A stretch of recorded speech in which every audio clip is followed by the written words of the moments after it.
दोस्तों, द्रौपदी 5 पांडवों की पत्नी थी। ये तो सभी जानते ही हैं, लेकिन क्या आप जानते हैं द्रौपदी 5 पांडवों के साथ संबंध कैसे बनाती थी? और क्या आपको पता है द्रौपदी 5 पांडवों में से किसे ज्यादा प्रेम करती थी? और अर्जुन ने द्रौपदी के साथ ऐसा क्या किया था जिसे अर्जुन को 12 साल के लिए वनवास जाना पड़ा? दोस्तों, महाभारत से जुड़ी हुई ये कथा उस समय की है जब धृतराष्ट्र की आज्ञा से इंद्रप्रस्थ में राज पाकर पांडव पुत्र धर्मराज युधिष्ठिर अपने भाइयों और द्रौपदी के साथ सुखपूर्वक रहने लगे थे।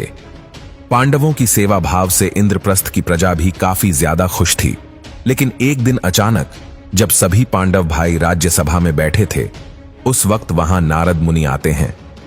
देवर्षि नारद को अपने सामने देखकर धर्मराज युधिष्ठिर सहित सभी पांडव भाई खड़े होकर हाथ जोड़कर उन्हें नमस्कार करते हैं और फिर युधिष्ठिर उन्हें अपना आसन बैठने के लिए दे देते हैं और फिर सभी पांडव भाई अपनी पूरी श्रद्धा से उनका आदर सत्कार करते हैं। पांडवों की सेवा भाव को देखकर देवर्षि नारद मन ही मन बहुत प्रसन्न होते हैं। तभी वहां द्रौपदी आती है और नारद मुनि का आशीर्वाद लेकर चली जाती है। द्रौपदी के जाने के बाद नारद मुनि पांडवों की भविष्य को लेकर चिंता जताते हुए 5 पांडव भाइयों से कहते हैं कि द्रौपदी, तुम 5 भाइयों की पत्नी है, इसलिए तुम लोगों को ऐसा नियम बना लेना चाहिए ताकि भविष्य में तुम्हारे बीच आपस में कोई झगड़ा ना हो, क्योंकि स्त्री को लेकर हुए झगड़े कई बार भाइयों की मौत का कारण बन जाते हैं। नारद मुनि की ऐसी बात सुनकर पांडव हैरान रह जाते हैं और फिर धर्मराज युधिष्ठिर कहते हैं कि हे प्रभु, हम 5 भाइयों में आज तक कभी द्रौपदी को लेकर कोई मनमुटाव नहीं हुआ है और मुझे पूरी उम्मीद है कि भविष्य में भी हमारे बीच कभी ऐसा कुछ नहीं होगा, इसलिए शायद हमें ऐसा कोई नियम बनाने की जरूरत नहीं है। तब नारद मुनि युधिष्ठिर को समझाते हुए कहते हैं कि मैं जानता हूं कि तुम 5 भाइयों में बहुत प्रेम है और इसमें कोई दौराय नहीं है, लेकिन मैं तुम्हें यह भी स्पष्ट बता दूं कि नियति को कोई नहीं जानता, इसलिए ऐसी कब और क्या जरूरत आन पड़े और तुम्हारे बीच द्रौपदी को लेकर विवाद हो जाए। इसलिए मैं तुम्हें एक कथा सुनाता हूं। इस कथा को सुनने के बाद तुम खुद निश्चय करना कि क्या तुम्हें ऐसा कोई नियम बनाना चाहिए या नहीं। दोस्तों, फिर नारद मुनि 5 भाइयों को सुंद उपसूंद की कहानी सुनाते हैं और इन दोनों भाइयों का वर्णन महाभारत में आता है और ये दोनों पराक्रमी असुर भाई थे और इन दोनों के बीच में बहुत ही ज्यादा प्रेम था। उनकी मति सदा एक सी रहती थी और एक दिन इन दोनों के मन में तीनों लोकों को जीतने की इच्छा हुई। फिर दोनों भाई भगवान ब्रह्मा की कठोर तपस्या करके भगवान ब्रह्मा को प्रसन्न किया तो ब्रह्मा ने दोनों भाइयों को मनचाहा वरदान मांगने को कहा। तो दोनों भाइयों ने बहुत ही चालाकी से भगवान ब्रह्मा से कहा कि हम दोनों को ऐसा वर दीजिए कि हम सिर्फ एक दूसरे के द्वारा मारे जाने पर ही मरे। और फिर भगवान ब्रह्मा उन्हें ये वरदान देते हैं। वरदान पाने के बाद ये दोनों भाई तीनों लोकों में हाहाकार मचा देते हैं, जिससे सभी देवता परेशान होकर ब्रह्मा की शरण में गए और फिर भगवान ब्रह्मा ने उसका वध करने के लिए भगवान विश्वकर्मा को बुलाया और भगवान विश्वकर्मा ने भगवान ब्रह्मा जी के कहने पर एक दिव्य सुंदरी को बनाया और वो सुंदरी के शरीर के अंग सोने के भांति चमक रहे थे। फिर भगवान ब्रह्मा ने उन्हें कहा कि तुम्हें सुंद और उपसुंद भाइयों के वध के लिए उत्पन्न की गई है। तो वो सुंदरी अपना कार्य पूरा करने के लिए निकल पड़ी।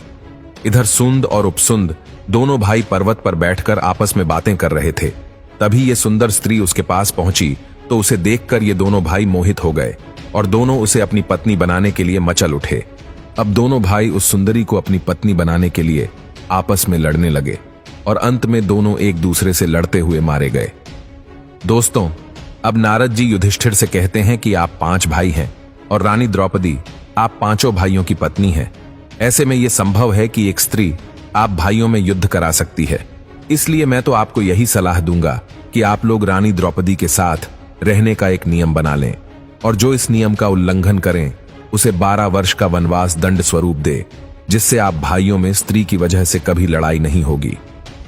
दोस्तों, नारद जी की यह बात सुनने के बाद 5 भाइयों द्रौपदी के साथ रहने का नियम बना लेते हैं, जिसके मुताबिक द्रौपदी हर साल पांडवों में से किसी एक के साथ ही समय व्यतीत करेंगी।